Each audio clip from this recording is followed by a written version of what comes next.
गुरुनिष्ठा. ज्यांनी शाळेत असताना गुरुजींचा मार खाल्ला ती सध्या ऑफिसर आहेत. तालुके जिल्हे त्यांच्या ताब्यात आहे, त्यांच्या सहीशिवाय पान हलत नाही. आणि जे गुरूंवर गुरु राखले ती गुरां मागे आहेत. हायको हाल्या हो म्हशी वळत्यात ती येड्या. मग ती गायन असू, वादन असू, कीर्तन असू, समाजकारण असू, राजकारण असू, गुरुवर धावला खलास विडल. एवढीसा छोटासा टीका लावून जर रामाचं आयुष्य वाढत असेल तर माझ्या सगळ्या अंगाला सिंदूर थापून मी प्रभू रामचंद्र तुम्हाला अजरामर का करू शकणार नाही याला म्हणायचं स्वामीनिष्ठा. स्वतःच्या देहाची काळजी न करता आणि देहाचा ते विचारच करत नाहीत. बघ ऐसे जाना जे देही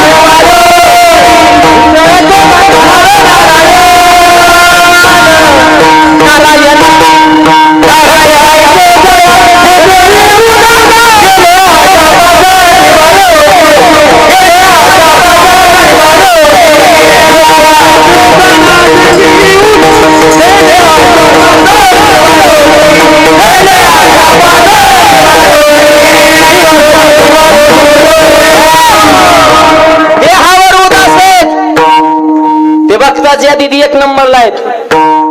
स्वामीनिष्ठा हनुमंतराय, पतिनिष्ठा सीता. 6 महिने सीता अशोकवनात आहे, पण रामाशिवाय दुसरं चिंतनच नाही. जेत सीतेची वस्ती घडे तेत राम नाम स्मृती झाडे. सीतेच्या जवळून गेलेला वारा सुद्धा राम नामाचं चिंतन करत होता. किती मालकावर प्रेम असेल याला म्हणायचं पतिनिष्ठा. तिसरी निष्ठा. आताच्या पोरांना ज्ञान का नाही? गुरुवर निष्ठाच नाही ना. गुरुजी सुद्धा टिंगल थट्टा मस्करी शाळेतली मुलं करते. फार अवघड परिस्थिती. अरे गुरुनिष्ठा होती एकलव्याकड. मातीचा पुतळा केलता ज्ञानोबा सांगतात. श्री गुरुची नावे माती डोंगरी जयापाशी होती. त्यांनी कोळे त्रिजगत एकविध केली. मातीचा पुतळा बनवून असं ज्ञानार्जन केलं. अर्जुनाला सुद्धा ओव्हरटेक केलं होतं. याला म्हणायचं गुरुनिष्ठा. विडवलं. निष्ठा धर्मनिष्ठा. धर्मनिष्ठा होती धर्मवीर संभाजी महाराजांकडे. दुश्मन म्हणलं संभा, वडिलांनी जेवढे स्वराज्य कमले, जेवढे किल्ले कमले, तेवढे मला दान देऊन टाक, तुला जीवनदान. वडिलांनी कमवले संपत्ती दुश्मनांना मागितली. तळपाची आगमत सगळी मुठी आवळ्या डोळे लाल म्हणून अजून संभाजी जिवंत आहे. मी माझा प्राण अर्पण करेल पण बापाने कमलेला मातीचा कण सुद्धा देणार नाही. याला म्हणायचं धर्मनिष्ठा. जीव सोडला पण धर्मावरची निष्ठा सोडली नाही. आणि आता फुटाने पार्टी बदलत्यात. लाह्या फरसा नाव बाटली दिली होतं झेंडा लावलाच आवाज कोणाचा? तुझ्याच बापाचा. पण गप मरण आम्हाला का बोर करतो? आता काय निष्ठा नाही. आता निष्ठा निष्ठी विडल.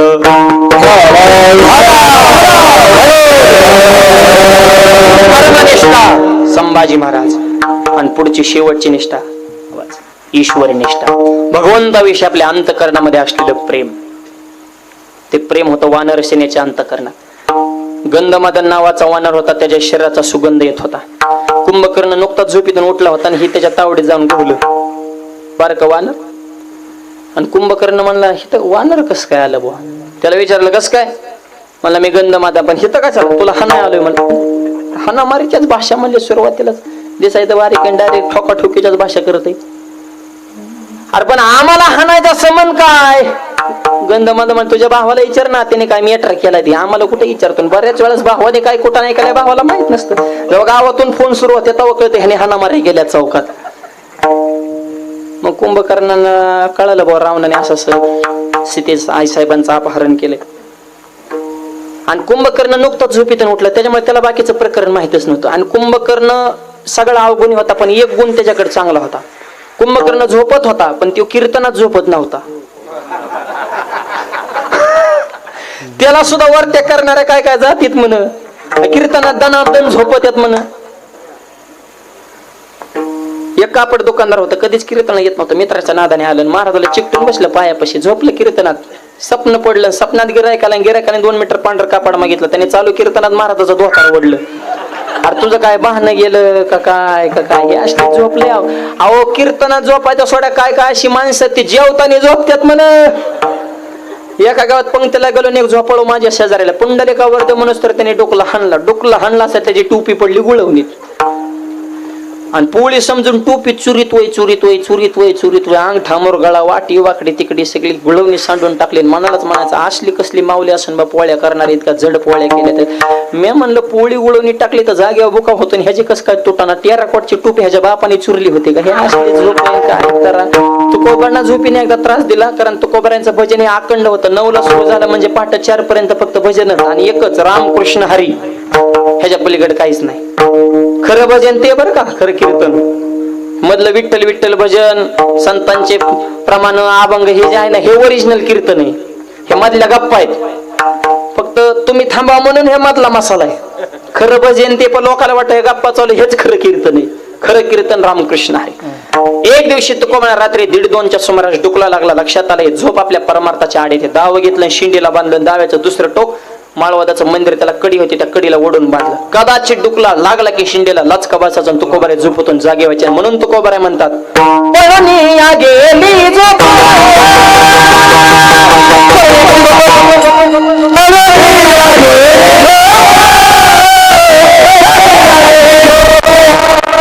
होते पाप आडते, होते पाप आडते,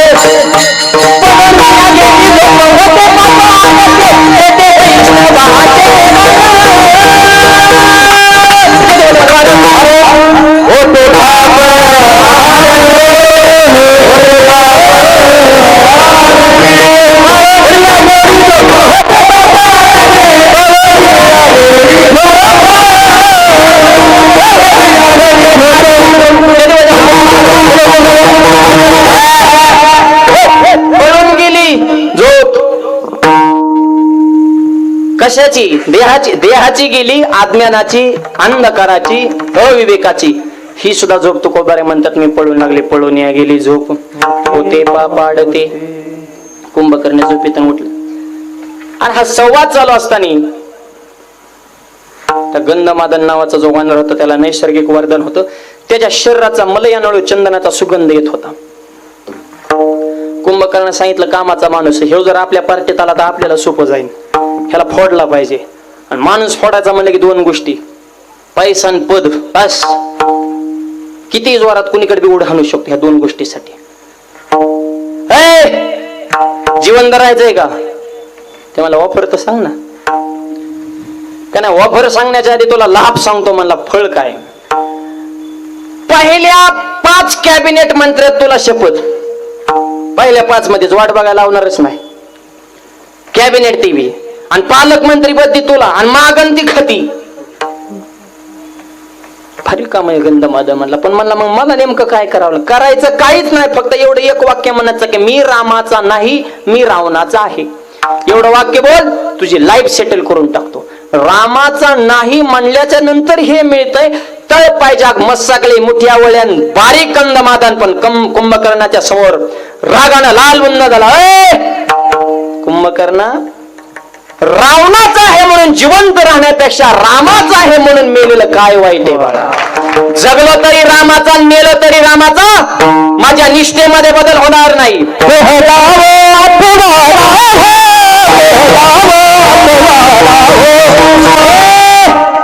देहाची चिंता कोण करतो? देह जावातवर राहू पण पांडुरंगी दृढ भाव. जगलो तरी रामाचा, मेलो तरी रामाचा. निष्ठेत बदल होणार नाही. कुंभकर्णाला राग आला, धनुष्यबाण घेतला आणि छातीमध्ये घुसवला आणि जाग्यावर गंधमादन नावाच्या वाणाला ठार केलं. सिद्धांत संपला. उत्तर आहे का? मरण स्वीकारलं पण रामावरची निष्ठा सुटली नाही. आणि अशी निष्ठा ज्याच्या अंतःकरणामध्ये आहे ते खरे भक्त.